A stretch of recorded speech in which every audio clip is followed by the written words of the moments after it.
మన తండ్రి అయిన దేవుని నుండి ప్రభు అయిన క్రీస్తు నుండి కృపయు సమాధానములు మీకు కలుగునుగాక. ఆమెన్. దయచేసి కూర్చోనండి. ప్రభునందు ప్రియ దేవుని సంగమా, ప్రభు అయిన యేసుక్రీస్తు నామమున మీకందరికీ ఉదయకాల శుభాలు. ప్రత్యేకంగా తండ్రులైనటువంటి వారికి, భవిష్యత్తులో తండ్రులు కాబోయే వారికి అందరికీ కూడా పితృదినోత్సవ శుభాకాంక్షలను తెలియజేస్తున్నాడు. తండ్రి యొక్క బాధ్యత చాలా పెద్దది, చాలా గొప్పది. కనబడని బాధ్యత తండ్రి యొక్క బాధ్యత. కాబట్టి ఇది ఇహలోకపు తండ్రి యొక్క బాధ్యతను మనం జ్ఞాపకం చేసుకుంటున్నాం. తండ్రి యొక్క ప్రేమను గురించి మనం జ్ఞాపకం చేసుకుంటున్నాం. కానీ ఈ లూకా సువార్త 15వ అధ్యాయంలో యేసు ప్రభువారు 3 ఉపమానాలు చెప్పారు. యోహాను సువార్త 17వ అధ్యాయంలో, ఈ లూకా సువార్త 15వ అధ్యాయంలో యేసు ప్రభువారు 3 ఉపమానాలు చెప్పారు. ఏంటి ఆ ఉపమానాలని చూస్తే, ఒకటి తప్పిపోయిన గొర్రె, రెండవది పోగొట్టుకునిన వెండి నాణ్యము, మూడవది తప్పిపోయిన కుమారుడు. సృష్టిలో 3 క్యారెక్టర్స్: గొర్రె, నాణ్యము, కుమారుడు. 3 విలువైనవే, 3 సంపదే. కానీ ఏ సందర్భంలో ఎవరిని ఉద్దేశించి యేసయ్య ఈ ఉపమానాలు చెప్పవలసి వచ్చింది? ఈ లూకా సువార్త ఈ 15వ అధ్యాయము 1వ వచనమును చూస్తే ఇక్కడ వ్రాయబడి ఉంది: ఒకప్పుడు సమస్తమైన సుంకరులను, పాపులను ఆయన బోధ వినుటకు ఆయన దగ్గరకు వచ్చుచుండగా, పరిసయ్యులను, శాస్త్రులను అది చూచి, ఇతడు పాపులను చేర్చుకొని వారితో కూడా భోజనము చేయుచున్నాడని చాలా సణుగుకొనిరి. వీళ్ళు చాలా మంచివాళ్ళండి. ఎవరు? పరిసయ్యులు, శాస్త్రులు చాలా మంచివాళ్ళు. మీరు ప్రశ్నార్థకంగా నా వైపు చూడాలి. ఎందుకు శాస్త్రులను గురించి, పరిసయ్యులను గురించి ఎవరు మంచి వాళ్ళని చెప్పరు? మా పాస్టర్ గారేంది ఒక కొత్త వింత, కొత్త బోధ చేస్తున్నాడు, ఈయనకి బహుశా తెలియదేమో అనేటువంటి ఒక ప్రశ్నార్థకమైన ఫేసుతో మీరు నన్ను చూడవచ్చు. తప్పు లేదు. ఎందుకంటున్నానంటే, ఈ పరిసయ్యులకి, శాస్త్రులకి ఈ ఆలోచన రాకుండా ఉంటే ఏంటి ఆలోచన? ఇతడు పాపులను చేర్చుకొని వారితో కూడా భోజనము చేయుచున్నారని వాళ్ళు కనుక సణుక్కోకుండా ఉంటే ఈ 3 ఉపమానాలు ఉండేవి కాదు. అందుకని అంటున్నాను, పరిసయ్యులు, శాస్త్రులు, వాళ్ళలో ఆ ఉద్దేశం వచ్చింది కాబట్టి, వాళ్ళు ఆ విధంగా యేసు ప్రభువాని గురించి సణుక్కుంటూ ఉన్నారు కాబట్టి యేసయ్య ఈ 3 ఉపమానాలను గురించి చెప్పాల్సి వచ్చింది. వాళ్ళు మౌనంగా ఉండుంటే ఆ రోజున అక్కడ ఏ సందర్భంలో సుంకరులను, పాపులను ఆయన బోధ వినుటకు ఆయన దగ్గరకు వచ్చుచుండగా, వాళ్ళు వస్తుంటే, సుంకరులు, పాపులు యేసయ్య బోధ వినడానికి వస్తుంటే, ఈ పరిసయ్యులు, శాస్త్రులు అనేటువంటి వీరికి అసూయ పుట్టింది, సణుక్కున్నారు. ఏంటి ఈ బోధకుడేంటి పాపులను చేర్చుకుంటున్నాడేంటి? చేర్చుకోవడమే కాదండి, వాళ్ళతో కూర్చొని భోంచేస్తున్నాడు ఏంటి? అప్పుడు యేసు ప్రభువారు ఈ 3 గొప్ప ఉపమానాలు చెప్పాడండి. యేసయ్య చెప్పినటువంటి ఉపమానాల్లో ఈ 3 ఉపమానాలు ఆణిముత్యాలంట. The richest parables are these 3. మరవలేనివి మరవబోనివి, వెలకట్టలేనివి. ఎందుకంటే ఇందులో దేవుని ప్రేమ వర్ణించడం అనేది జరిగింది కాబట్టి. ఇది ఎవరిని గురించి చెప్పిన ఉపమానాలు? శాస్త్రులను గురించి, పరిసయ్యులను గురించి చెప్పాడు. ఇందులో ఇక్కడ మనం చూస్తే ఈ తప్పిపోయినటువంటి కుమారుడి యొక్క ఉపమానాన్ని కనుక మనం ఆలోచించి చూస్తే, ప్రభునందు ప్రియులారా, ఈ శాస్త్రులు, పరిసయ్యులు మరి వాళ్ళు అతిశయిస్తున్నారు. వాళ్ళు దేనిని బట్టి అతిశయిస్తున్నారు? చాలాసార్లు నేను మీకు చెప్పాను, మేమే పరిశుద్ధులము. వీళ్ళు యూదులలో ఒక తెగకు చెందినటువంటి వారు. పరలోక రాజ్యము మాదే, ప్రవచనాలు మావే, దేవోక్తులు మావే, అన్నీ కూడా వాళ్ళ పరమై ఉన్నాయి. ఒకప్పుడు వారు వాటిని లెక్క చేయలేదు. వాళ్ళకు వాళ్ళు ప్రత్యేకపరచుకొని ఇతరులను అంటరాని వారిగా చూస్తూ, సమాజంలో వీరికి స్థానము లేకుండా చేస్తూ, ఎవరికి? సుంకరులకి, పాపులకి స్థానము లేకుండా చేస్తూ ఉన్నారు. కాబట్టి గడిచిన ఆదివారం మనం జ్ఞాపకం చేసుకున్నదేంటి? అనారోగ్యవంతులకే కానీ ఆరోగ్యవంతులకు వైద్యుడు అక్కరలేదు. ఇది గడిచిన ఆదివారం మనము ధ్యానము చేసుకున్న దేవునికి వాక్యం. ఇంచుమించు అలాగనే ఈ రోజున కూడా నేను పాపులను పిలువచ్చితిని కానీ నీతిమంతులను పిలువరాలేదన్నాడు యేసయ్య. మరి ఈరోజు ఏమంటున్నాడు ఇక్కడ మనం గమనించి చూస్తే, ఏంటబ్బా ఈ ప్రభు ఏంటి, ఈయనేంటి సుంకరులతో పాపులతో కూడా కలిసి ఈయన భోజనము చేస్తూ ఉన్నాడు? ఇది సణుగుడు. అప్పుడు యేసయ్య నోరిప్పి వారికి ఒక్కొక్క ఉపమానాన్ని చెప్పాడు. ఈ మూడో ఉపమానంలో తండ్రి కుమారుల యొక్క అనుబంధాన్ని గురించి ఆయన మాట్లాడుతూ ఉన్నాడు. చాలా శ్రేష్టమైనటువంటి అనుబంధము. కుమారుడు ఎదుట తండ్రి నిలబడితే కుమారుడికి 1000 ఏనుగులంత బలము, ధైర్యము వస్తుంది. తండ్రిని చూడంగానే పిల్లలు అమాంతంగా హత్తుకుంటారు, కౌగిలించుకుంటారు, పరిగెట్టుకుని వెళ్ళి. ప్రభునందు ప్రియులారా, పిల్లలు ఎంత వయసు వచ్చినా తండ్రి ఎదుట వాళ్ళు పసిపిల్లలే, పసివారే. కనుక ఈ తండ్రి యొక్క బాధ్యతలో ఎంతో ఓర్పు, సహనము, త్యాగము, ప్రయాస ఇవన్నీ కూడా ఎవరిలో కనబడుతాయి అంటే తండ్రిలో కనపడతాయి. తల్లుల మాట ఏంటి అని మీరు అడగవచ్చు. తల్లి పాత్ర తల్లిదే, దేనికి ఏది సాటి రాదు, ఏది సాటి రాదు. కానీ పోషించి పెద్ద చేసి ఒక లెవెల్కి తీసుకొచ్చే బాధ్యత ఎవరిది అంటే తండ్రిది. తల్లి క్రమశిక్షణ నేర్పాలి, పెంచాలి ఇంట్లో. తండ్రి బిడ్డల యొక్క భవిష్యత్తును తీర్చిదిద్దాలి.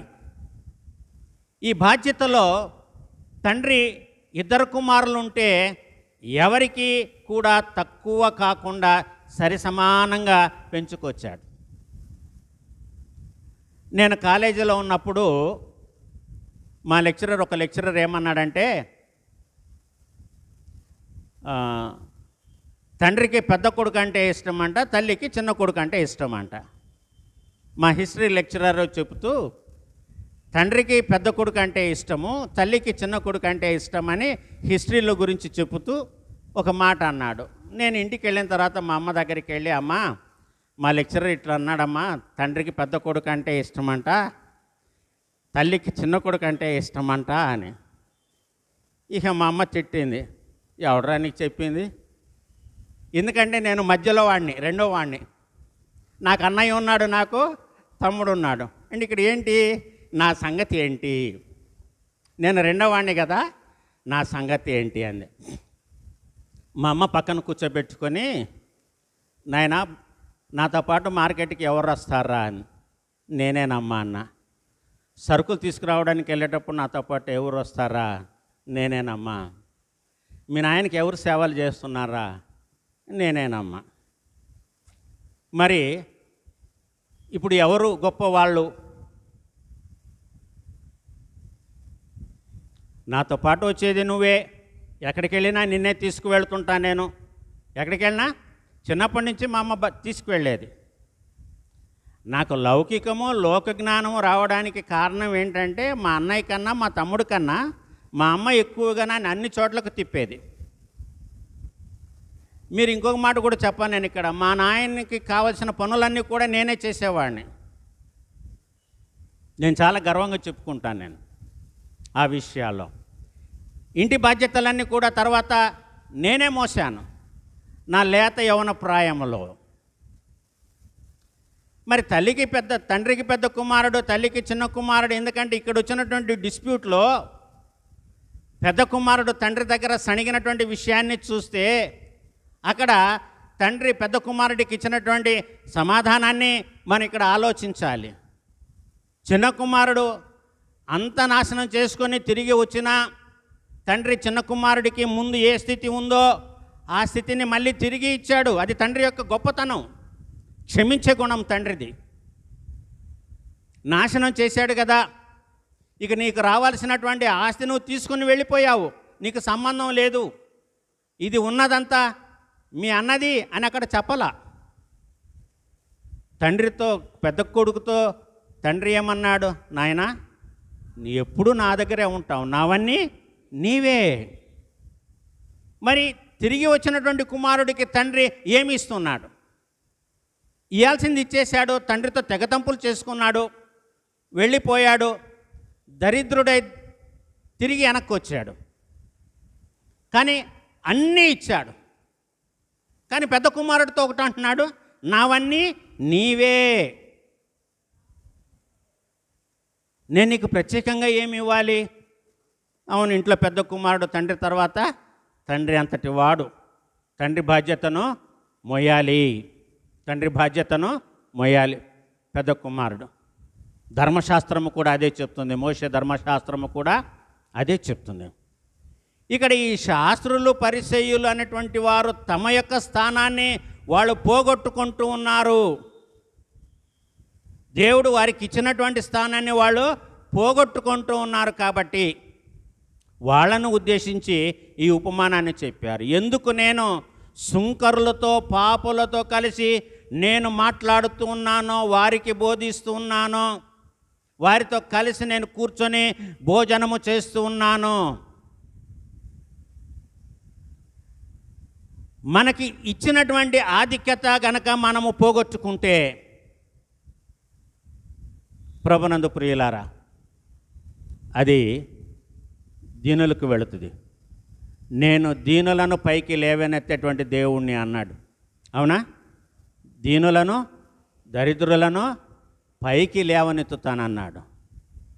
ఏ విషయంలో దీనులు, ఏ విషయంలో దరిద్రులు? ఆత్మ విషయమై దీనులైన వారు ధన్యులు, పరలోక రాజ్యము వారిది అన్నాడు. కనుక ప్రభునందు ప్రియులారా, ఇక్కడ ఈ లూకా సువార్త ఈ 15వ అధ్యాయములో ఇవ్వబడినటువంటి యొక్క మంచి ఉపమానములో ఇందాక పాడుకున్నటువంటి పాటలోని యొక్క 2 చరణాలను చూస్తే చివరి 4, 5, 6 చరణాలు, మార్గము చూపుము ఇంటికి, నా తండ్రి ఇంటికి అనేటువంటి ఆ యొక్క పాటలో ప్రత్యేకంగా 4, 5, 6 చరణాలు చాలా గంభీరంగా ఉంటాయి. అమ్ముకొంటిని నన్ను అదముడొకటికి నాదు ఆకలి బాధతో, అన్యాయమైపోయి పందులు సహా వెలివేయ అలవడెను వేదన, అడుగంటే అవినీతి మేల్కొనియే మానవత ఆశ్రయము చూపుము అంటున్నాడు ఇక్కడ కీర్తన. ఈ పాటను రచించినటువంటి శ్రీ ఏబి మాసిలమణి గారు ఈ పాటను రాశారు. అమ్ముకొంటిని నన్ను అదమోడకనికి నాదు ఆకలి బాధలో, అన్యాయమైపోయే పందులు సహ వెలివేయ అలవడే పుట్టెను వేదన, అడుగంటే అవినీతి మేల్కొని ఏ మానవత ఆశ్రయము చూపుము. అడుగంటే అవినీతి మేల్కొని ఏ మానవత ఆశ్రయము చూపుము. మార్గము చూపుము ఇంటికి, నా తండ్రి ఇంటికి. మాధుర్య ప్రేమ ప్రపంచము చూపించు కంటికి. అయితే ఈ లూకా సువార్తలోని ఈ 15వ అధ్యాయంలో ఒక మాట ఉంది. ఏంటి ఆ మాట అంటే, వానికి బుద్ధి వచ్చినప్పుడు ఏమనుకున్నాడు? నా తండ్రి యొద్ద ఎంతోమంది కూలివాండ్రకు అన్నము సమృద్ధిగా ఉన్నది, నేనైతే ఇక్కడ ఆకలికి చచ్చిపోతున్నాను అనుకున్నాడు. ఇది ఫస్ట్ స్టేజ్. రెండవ స్టేజ్లో ఏమంటున్నాడు ఆయన? నేను లేచి నా తండ్రి యొద్దకు వెళ్ళి, తండ్రి, నేను పరలోకమునకును విరోధముగాను నీ ఎదుటను పాపము చేసి తిని అంటున్నాడు. నేను పరలోకమునకు విరోధంగా చేశాను, నీ ఎదుట పాపము చేశాను. ఇక్కడ 5వ చరణంలో ఏమని రాయబడింది? కొడుకునే కాదనచు గృహమే చెరసాలనచు కోపించి వెళ్ళి కూలివానిగనైనా నీ ఇంట పని చేసి కనికరమే కోరుదు. కాదన్నకు నా తండ్రి దిక్కెవ్వరును లేరు, క్షమించి బ్రోవుము. కాదన్నకు నా తండ్రి దిక్కెవ్వరును లేరు, క్షమించి బ్రోవుము. మార్గము చూపుము ఇంటికి, నా తండ్రి ఇంటికి. మాధుర్య ప్రేమ ప్రపంచము చూపించు కంటికి. ఇది 19వ వచన సారాంశము. 18, 19వ వచనంలో అనుకున్నాడు, పరలోకానికి విరోధముగా నీ ఎదుట నేను పాపము చేశాను, కాబట్టి నీ కుమారుడిని అని అనిపించుకునే దానికి నేను అయోగ్యుణ్ణి. ఈ పశ్చాత్తాపము కలగాలి. తప్పిపోయిన కుమారులకందరికీ కుమార్తెలకందరికీ ఈ పశ్చాత్తాపము కలగాలి. కుమారులు అన్నారు కాబట్టి, కుమార్తెలు లేదు కాబట్టి మేము ఫ్రీ అని అనుకోబాకండి. Take it in inclusive language.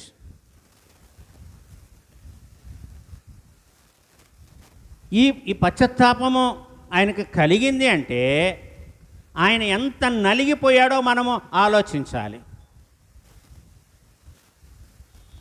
నలగొట్టబడకపోతే, శరీరము నలిగిపోకుండా ఉంటే, హృదయం నలిగిపోకుండా ఉంటే ఈ పశ్చాత్తాపం అనేది కలిగేది కాదు. దేవుడు ఎప్పుడో ఒకసారి దెబ్బ కొడతాడండి. కొట్టడం అడుగు ఖచ్చితమే, ఆలస్యం అవ్వచ్చేమో. చిన్న కుమారుడు కొట్టాడుగా. ఎప్పుడు కరువు వచ్చింది? ఈయన దగ్గర డబ్బు ఉన్నప్పుడు కరువు రాలా, ఈయన దగ్గర ఆస్తి ఉన్నప్పుడు కరువు రాలా, అంత అయిపోయిన తర్వాత కరువు వచ్చింది. ఇది దేవుడు కొట్టే దెబ్బ. ఆ స్థితి తెచ్చుకోకూడదు ఎవరు కూడా. విదేశాలకు వెళ్ళొద్దని చెప్పలేదు, వెళ్ళాలి, వృద్ధి చెందాలి. యాకోబు పత్రికకారుడు ఒక మాట అన్నాడండి, ఒకానొక దేశమునకు వెళ్ళి బాగా రేపు మాపు వెళ్ళి బాగా సంపాదిద్దాము అని అనుకుంటారు కొంతమంది, తప్పులేదు. కాకపోతే ఈయన యొక్క ఆలోచన వేరు, ఈ కుమారుడు యొక్క ఆలోచన వేరు. స్వతంత్రాన్ని కోరుకున్నాడు తండ్రి చేతుల్లో నుంచి. తండ్రి పిల్లవాడి గోడు చూడలేక, వాడి బాధ భరించలేక, వాడి విసిగింపు భరించలేక, సరే లెక్క చూసి ఇచ్చి పంపించాడు. So this is portion of your property. Prove చేయించుకోవాల్సినటువంటి వారెవరు? కుమారుడు. రెండవది ఏంటంటే వయస్సు చాలా డేంజర్ వయస్సు, యవ్వన ప్రాయం. ఒక రాంగ్ స్టెప్, ఒక రాంగ్ డిసిషన్ చాలు, that ruins your life, entire life. ఈ స్థితికి తీసుకొని వెళుతుంది. రియలైజ్ అయ్యి వెనక్కి రావాలి. వెనక్కి వచ్చాడు కుమారుడు. వేసిన అడుగులు ఎంత వడివడిగా వేసుకుంటూ వెళ్ళాడో ఇంట్లో నుంచి వెళ్ళేటప్పుడు, వచ్చేటప్పుడు అంత స్లోగా వచ్చాడు. వెళ్ళేటప్పుడు రాయల్ రోబ్స్లో వెళ్ళాడు. రోబ్స్ అంటే వస్త్రాలతో వెళ్ళాడు. సుగంధ పరిమళాలు ఆయన వెదజల్లుతూ ఉండగా, ఆయన పక్కన ఇరుప్రక్కల నడుస్తుంటే ఆ సుమధుర పరిమళ వాసనకి అందరూ కూడా అతని వైపు చూసేవాళ్ళంట. This boy is the son of richest man. చాలా రాయల్గా వెళ్ళాడు. తండ్రి మంచి ఫేర్వెల్ ఇచ్చాడు కుమారుడికి. కుమారుడు కదా, కోరిక తీర్చాలి. కుమారుడు యొక్క ప్లాన్స్ ఏమున్నాయో తెలియదు. ఈ హ్యాడ్ నో ప్లాన్స్. నా ఆస్తులు, నా భాగం నాకు ఇచ్చేయి చాలు, అంతే. ప్లాన్స్ ఏమి లేవు. ఏమి చేస్తావు? How you invest, on what you invest, నువ్వు చేయాలనుకున్నటువంటి పని ఏంటి, బిజినెస్ ఏంటి, ఏం లే అక్కడ. ప్రభునందు ప్రియులారా, పందులు కరువు వచ్చింది, స్నేహితులందరూ వదిలేశారు, పందులు మేపడానికి వెళ్ళాడు. అంటే పందులు తినడానికి ఆహారము ఉంది, కానీ ఈయనకి ఆహారము లేదు.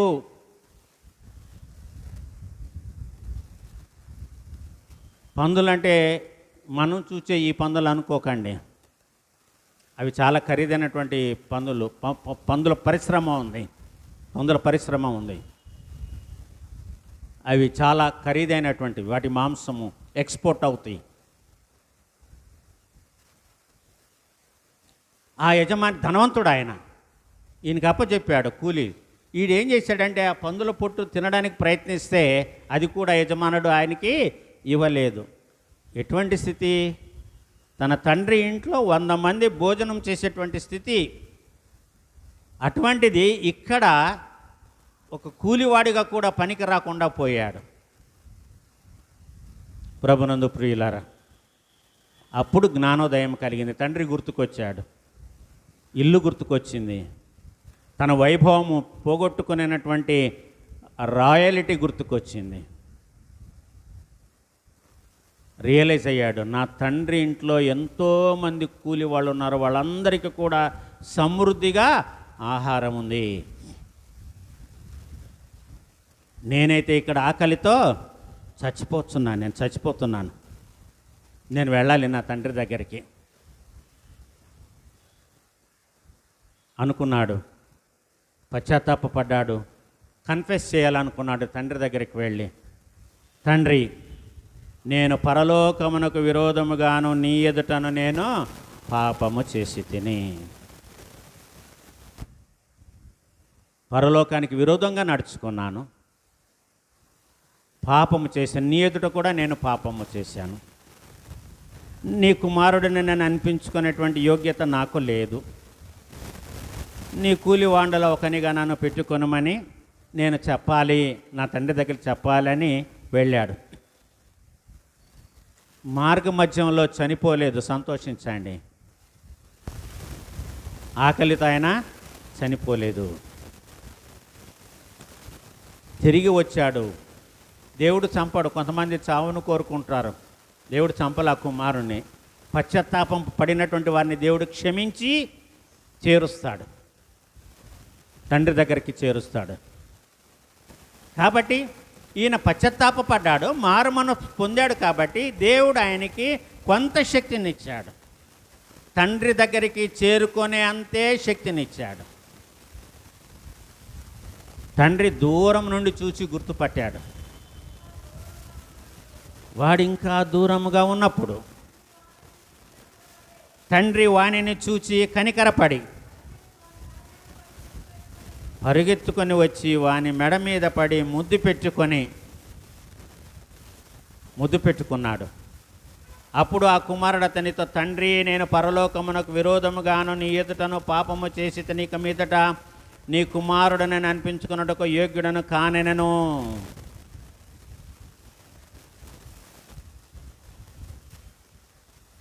తండ్రి ప్రేమ ముందా, ఈయన ఒప్పుకోలు ముందా?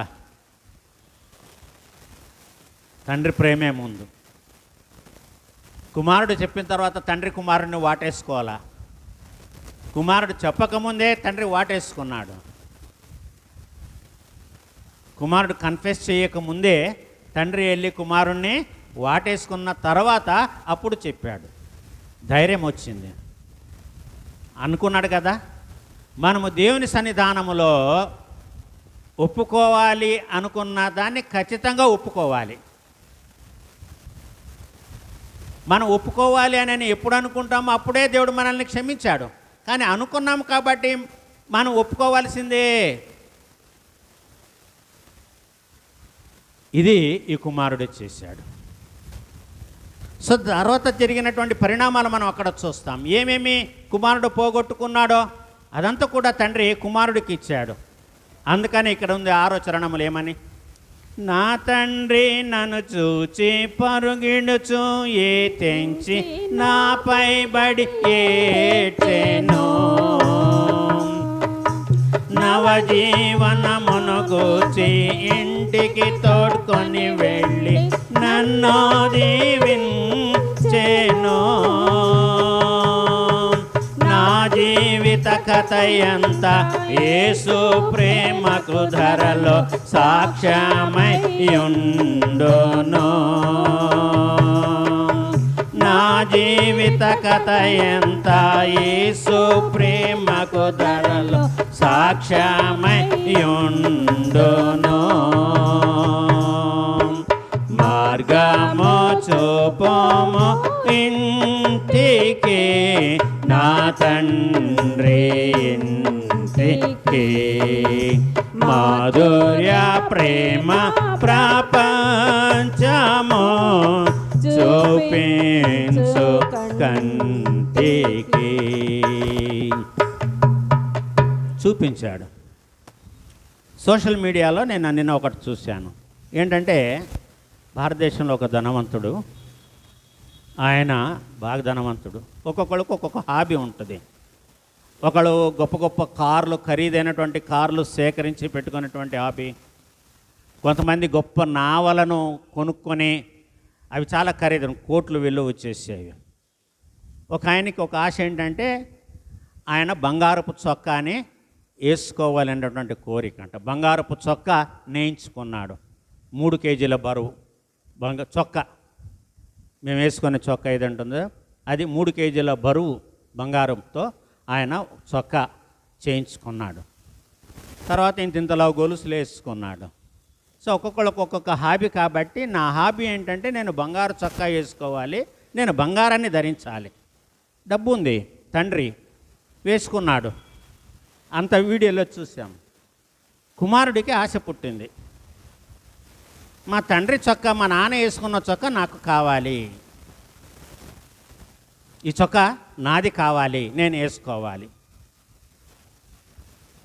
దానికి ఆ యవనస్తుడు చేసిన పని ఏంటంటే కొంతమందిని డబ్బుకు కుదుర్చుకొని వాళ్ళ నాన్న బతికి ఉండగా అది ఆయనకు రాదని తెలుసుకొని వాళ్ళ నాన్నని చంపేసి వాళ్ళ నాన్నకు ఉన్నటువంటి ఆ యొక్క బంగారు చొక్కాని ఆయన వేసుకొని ఆ నగలను ఆయన వేసుకున్నాడు. దొరికాడు, అది వేరే సంగతి. కేవలం ఒక బంగారు చొక్కాకి తండ్రి ఆయన కష్టపడి సంపాదించుకున్నది ఆయన తుడుక్కున్నాడు. దాని తర్వాత వచ్చేది బిడ్డలకే కదా. అడగొచ్చు కదా, నాన్న నాకు కూడా ఇటువంటి చొక్కా ఒకటి కావాలి. తండ్రి ఇవ్వడా? ఖచ్చితంగా ఇస్తాడు.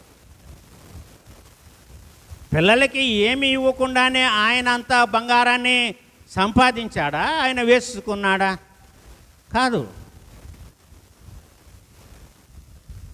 ఆ క్షణిక ఆవేశము, ఆ బిడ్డలో పుట్టినటువంటి యొక్క దురాలోచన, దుష్టబుద్ధి, ఇది నేను పొందుకోవాలి అంటే మా తండ్రి బతికి ఉండగా ఇది అసాధ్యము అంటే వేచి ఉండాలి తండ్రి చనిపోయే వరకు. కానీ ఆవేశం చేసిందంటే అప్పటికప్పుడే తండ్రిని చంపేటువంటి దురాలోచన, దుష్టబుద్ధి ఆ యవనస్తుడికి వచ్చింది. సో చంపించేశాడు ఫ్రెండ్స్ చేత. అది తీసుకున్నాడు, ఈయన తొడుక్కున్నాడు. పోలీసులు వచ్చారు, పట్టుకెళ్ళారు. నవజీవనం ఎక్కడుంది నీకు? ఎక్కడుంది నీకు? మేల్కొల్పు ఎక్కడుంది?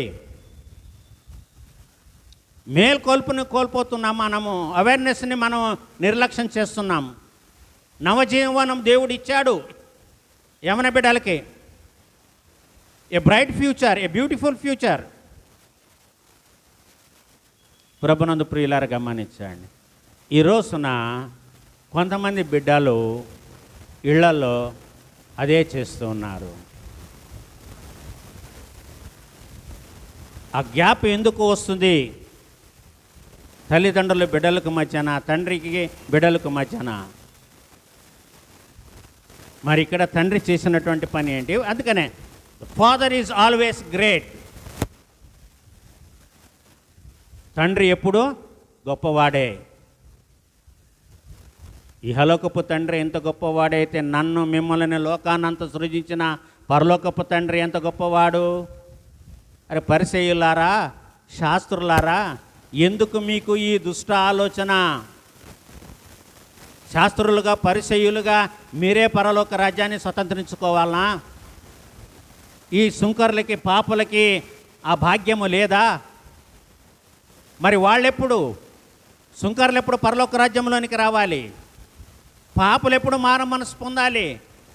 వాళ్ళకి నవజీవనం వద్దా? వాళ్ళకి మేల్కొల్పు వద్దా? వాళ్ళకి మేల్కొల్పు రావాలి అంటే, వాళ్ళకి నవజీవనము రావాలంటే నేను వారితో సహవాసము చేయాలి. కుమారుడు చేసినటువంటి సహవాసము చెడ్డది. యేసు ప్రభువారు సుంకరులతో, పాపులతో చేసినటువంటి సహవాసము గొప్పది. ప్రభునందు ప్రియులారా గమనించండి. నేను 325 పాట పాడదాం అనుకున్నాం.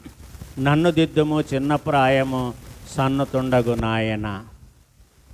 పాస్టర్ గారు అన్నారు, అయ్యగారు ఆ పాట పాడరా అన్నాడు. ఏంటి? ఇందాక మనం పాడినటువంటి పాట. సరే, పాస్టర్ గారి కోసం ఆ పాట మనం పాడుకున్నాం.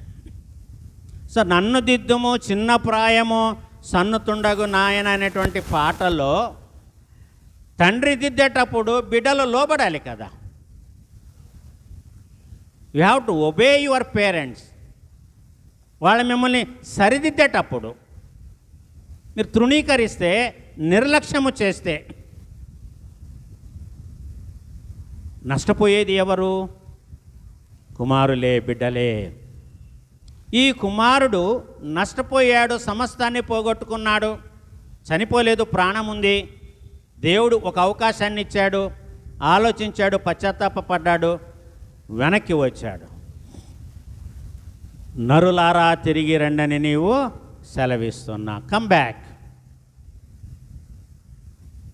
సో పుట్టింది మొదలుకొని లోకంలోనికి మీరు వెళ్ళారు, లోకమంతా తిరిగారు. సో ఇప్పుడు రండి, వెనక్కి వచ్చేయండి. మీరు ఏమి చూశారు, మీరు ఏమి సాధించారు, మీరు ఏమి అనుభవించారు, ఏది పోగొట్టుకున్నారు? You come back, be accountable. So ఇక్కడ కుమారుడు అకౌంటబిలిటీ ఏమని చెప్తున్నాడు తండ్రికి? నేను పరలోకమునకు విరోధముగాను నీ ఎదుటను పాపము చేసి తిని. అకౌంటబిలిటీ ఇచ్చేశాడు, తండ్రికి అప్పచెప్పేశాడు. నా దగ్గర ఏం లేదు, నేను పరలోకానికి విరోధంగానే చేశాను, నీ ఎదుట నేను పాపము చేశాను. ఇక్కడ ఏమి కనబడుతుంది? ఈ పశ్చాత్తాపం కలగడానికి కారణం ఏంటంటే, తండ్రి కుమారుడికి బాల్యము నుంచి ఇవన్నీ కూడా నేర్పించాడు. అదే మోషే ధర్మశాస్త్రంలో చూస్తాం, ద్వితీయోపదేశకాండం 6వ అధ్యాయంలో. మీ పిల్లలకు వీటిని బోధించండి, బాసికములుగా వాటిని మీరు కట్టండి, వారి చేతికి కట్టండి. వారు బయటికి వెళ్ళేటప్పుడు, లోపలికి వచ్చేటప్పుడు వాటిని వారు చదువుకోవాలి, ధ్యానము చేయాలి. ఇది మనం ద్వితీయోపదేశ కాండము 6వ అధ్యాయములమ్మ. ఆ క్రమశిక్షణ చేసినా కూడా కుమారుడు తప్పిపోయాడు. ఎందుకంటే ఈ మాటలు ఊరికనే రావు. నేను పరలోకమునకు విరోధముగాను నీ ఎదుటను పాపాన్ని గురించి తండ్రి చెప్పాడు. పరలోకమును గురించి, భూలోకమును గురించి, దేవుని గురించి కూడా తండ్రి బోధించాడు. కాబట్టి ఇక్కడ కుమారుడు ఆ మాటలు చెప్తూ ఉన్నాడు. ఇక మన ఇద్దరి మధ్యన బంధం లేదు నాయన, తెగిపోయింది. కుమారుడు తెంపుకున్నాడు కానీ తండ్రి తెంపుకోలేదు. కుమారుడు తండ్రిని ఎడబాశాడు కానీ తండ్రి కుమారుణ్ణి ఎడబాయలేదు. అది తండ్రి ప్రేమ. ఎంత ప్రేమ, ఎంత ప్రేమ, ఎంత ప్రేమయా, దేవుడెంత గొప్ప ప్రేమయై వెలుంగుచుండునే. ఎంత ప్రేమ, ఎంత ప్రేమ, ఎంత ప్రేమయా, ఎంత లోతు, ఎంత నీతి, ఎంత విడివయా, ఎంత లోతు, ఎంత విరివి, ఎంత దానినింత ఎంతయని వచించు మనుజుడెవ్వడు. ఎంత ప్రేమ, ఎంత ప్రేమ, ఎంత ప్రేమయా. ఆ ప్రేమ ఊహకు తలపోయినదంట. ఇంత గొప్ప ప్రేమ చూడనూరకుందునే, ఇంత గొప్ప ప్రేమ చూపనూరకుందునే.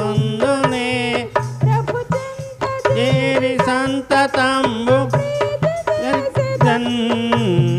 ఎంత ఎంత ప్రేమ, ఎంత ప్రేమయా.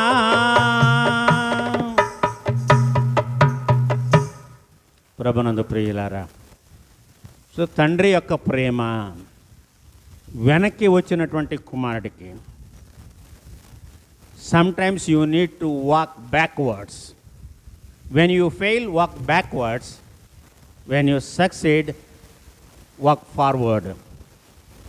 కుమారుడు ఫెయిల్ అయ్యాడు కాబట్టి బ్యాక్ స్టెప్ తీసుకున్నాడు. Yes, not U turn, back step. U turn అంటే చేసిన పాపమే చేయడం, ఎంత దెబ్బ కొట్టినా చేసిన పాపమే చేయడం. కానీ బ్యాక్ స్టెప్ అనేది ఏంటంటే ఎక్కడి నుంచి వెళ్ళాడో అక్కడికి తిరిగి రావడం, ఆ మొదటి స్థానానికి రావడం. నీవు ఎక్కడి నుంచి పడ్డావో దాన్ని జ్ఞాపకము చేసుకొని ఆ మొదటి స్థితిని చేయమంటాడు. ఆ 7 సంఘాల్లో ఒక సంఘానికి ప్రకటన గ్రంథములో, remember from where you have fallen.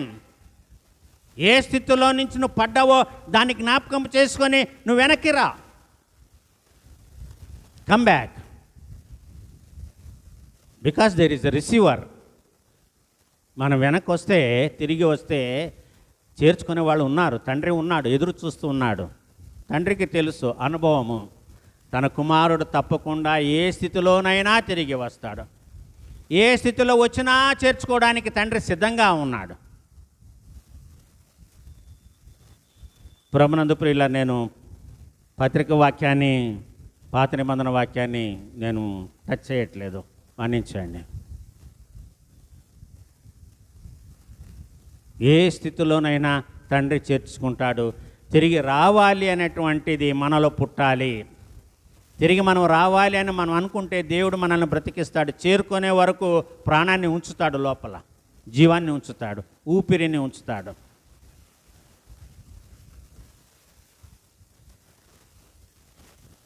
ప్రభునందు ప్రియులారా, మరి ఈ రోజున ఈ ఫాదర్స్ డే సందర్భంగా మనము ఏమి నేర్చుకుంటున్నాం? ప్రతిసారి ఇదే వాక్యం వస్తుంది. ఫాదర్స్ డే సందర్భంగా ఇదే వాక్యం వస్తుంది. మీరు గమనించండి, ఈ వాక్యమే వస్తుంది సువార్త వాక్యంగా. కాబట్టి పరమ తండ్రి అయినటువంటి దేవుడు ఈ లోకములో అందరూ ఆయనకి సమానులే కనుక,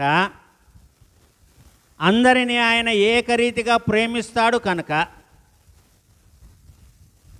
అక్కడ ఆ సుంకరులతో కలిసి పాపులతో కలిసి ఆయన బోధించడమే కాదు, వారితో కూడా భోజనము చేస్తున్నాడు.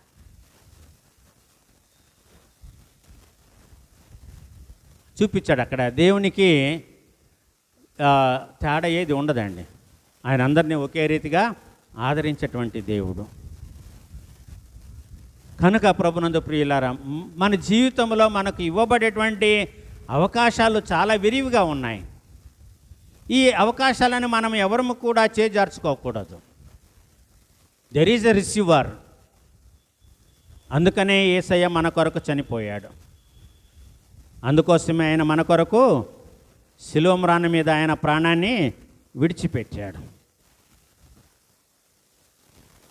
ఆ విషయాన్ని గురించి కూడా మనం పాడుకున్నటువంటి పాటలో మనం గమనిస్తున్నాం ప్రభునందు ప్రియులారా. పాప మమతల చేత పారిపోయిన నాకు ప్రాప్తించే క్షామము, పశ్చత్తాపము నొంది తండ్రి క్షమగోరుదు పంపుము క్షేమము, ప్రభు నీదు సిలువ ముఖము చెల్లని నాకు పుట్టించే ధైర్యము. సిలువను చూచినప్పుడు పశ్చత్తాపము కలగాలి. సిలువను చూచినప్పుడు మారు మనసు కలగాలి. ఎందుకంటే ఎందుకు ఆ సిలువ దేనికి గుర్తుగా ఉంది? దాన్ని పూజించడానికి కాదు, దాన్ని మొక్కడానికి కాదు. సిలువకి ఎవరు దండం పెట్టకండి. సిలువ మీద చనిపోయిన వారికి దండం పెట్టండి. సిలువ మీద ప్రాణాన్ని అర్పించినటువంటి ఆ వ్యక్తికి దండం పెట్టండి. సిలువ కాదు. అది ఒక అడ్డు కొయ్య, ఒక నిలువు కొయ్య, అంతే. ఏముంది అందులో? ఏమీ లేదు. దేనికి సూచన అంటే యేసు అక్కడ లేడు, ఆయన మృతి చెంది తిరిగి లేచాడు అనడానికి సూచన సిలువ, అంతే. దాని మీద ఆయన చనిపోయాడు కాబట్టి జ్ఞాపకం తెచ్చుకోవాలి ఆ సీను. అందుకనండి ఇక్కడ పాప మమతల చేత పారిపోయిన నాకు ప్రాప్తించే క్షామము, పశ్చాత్తాపము నొంది తండ్రి క్షమగోరుదు పంపుము క్షేమము, ప్రభుని దోసిలువ ముఖము చెల్లని నాకు పుట్టించే ధైర్యము, ప్రభుని దోసిలువ ముఖము చెల్లని నాకు పుట్టించే ధైర్యము. ఇక్కడ మాసలమణి గారు ఏం చేశారంటే 2 చరణాలు లూకాసు వార్తల నుంచి, పై 2 వచనాలు లూకాసు వార్తల నుంచి తీసుకున్నాడు, 2 లైన్లు. 3వది సిలువ తీసుకున్నాడు. అప్పటికి మరి సిలువ ఇంకా మరణంగా, యేసయ్య ఇంకా మరణం కాలేదు కదా. ఇది యేసయ్య చెప్పినటువంటి ఉపమానం. కానీ మొదటి వచనంలోనే ఏం తీసుకొచ్చాడు? ప్రభుని ఇది సిలువ ముఖము చెల్లని నాకు పుట్టించే ధైర్యం అన్నాడు. ఎక్కడ తప్పిపోయిన కుమారుడికి సిలువ. ఇది ఉపమానం చెప్పింది యేసయ్య అయితే ఆయనకి దారి చూపించడానికి సిలువ ఎక్కడుంది? అది ఎవరికంటే మనకి. ఇది ఆ కుమారుడు సిలువను చూడలా. ఇది యేసయ్య చెప్పినటువంటి ఉపమానం. ఇప్పుడు ఎవరైతే తప్పిపోతున్నారో వాళ్ళకి చెప్తున్నాడు. సిలువను చూచి పాపలు మారు మనసు పొందాలి, పశ్చాత్తాప పొందాలి. తప్పులు చేసిన వారు మంచి మార్గములో రావాలి. ఎందుకు? క్రీస్తు నా కొరకు చనిపోయాడు. అదే రక్షణ. ఈ రక్షణలో ప్రభునందు ప్రియులారా, మనమందరము కూడా మరి ఉండాలని, పరలోక రాజ్య విస్తీర్ణలో మనమందరము కూడా పాలిభాగస్తులై ఉండాలని అట్టి గొప్ప కృప దేవుడు మనకందరికీ దయచేయనుగాక. ఆమేన్. సమస్త జ్ఞానం మనకు మించిన దేవుని యొక్క సమాధానము యేసుక్రీస్తులన్న మీ హృదయములకు మీ తలంపులకు కావలి ఉండునుగాక.